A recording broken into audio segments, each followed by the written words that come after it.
মানুষ নারী গাড়ি বাড়ির প্রেমে পড়ে। আলহামদুলিল্লাহ, আমি যখন মসজিদগুলোতে যাই সৌদি আরবে নামাজ পড়ার জন্য, আমার কাছে এক একটা মসজিদ মনে হয় জান্নাতের টুকরা। কেন জানি এত ভালো লাগে, বাকিটা আল্লাহ পাকে জানে। যদি এরকম আল্লাহ তৌফিক দিত যে এই মসজিদগুলোর ভিতরে জীবনভর কাটাইতে পারতাম বা এরকম, ইনশাল্লাহ চেষ্টা করতাম।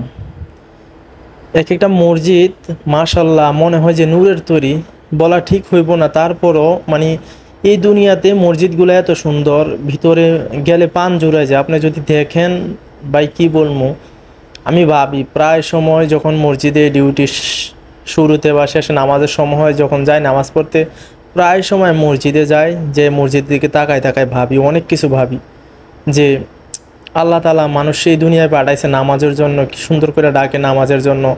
মানে দুনিয়াটাতে এত সুন্দর। আর এই সৌদি আরবে প্রত্যেকটা মসজিদের আশেপাশে বিলাইগুলা খুবই ভালো লাগে, কি বলবো।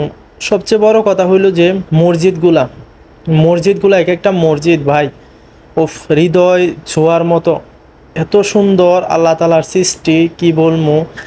একটা কথা আছে না যে আল্লাহর ছোঁয়া যেই দিকে লাগে ওই দিকে রহমত আর রহমত। আলহামদুলিল্লাহ, দেখেন এই হলো সৌদি আরবের একটা মসজিদ। আমি ডিউটি শেষ করে প্রায় সময় যাই এখানে নামাজ পড়ার জন্য। তো এখানে আমাদের বাংলাদেশে একজন ক্লিনারের রেগুলার পরিষ্কার করে দায়িত্ব আছে উনি। তো আমি মসজিদগুলোতে গেলে দেখেন না, মানুষ টাকা পয়সা খরচ করে কত কিছু না তৈরি করে।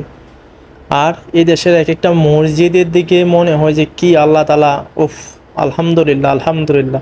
আল্লাহর কাছে লাখ লাখ শুকরিয়া যে আল্লাহ তাআলা এরকম কিছু নেয়ামত আল্লাহ তাআলা নিজের সচক্ষে দেখার তৌফিক দিছে।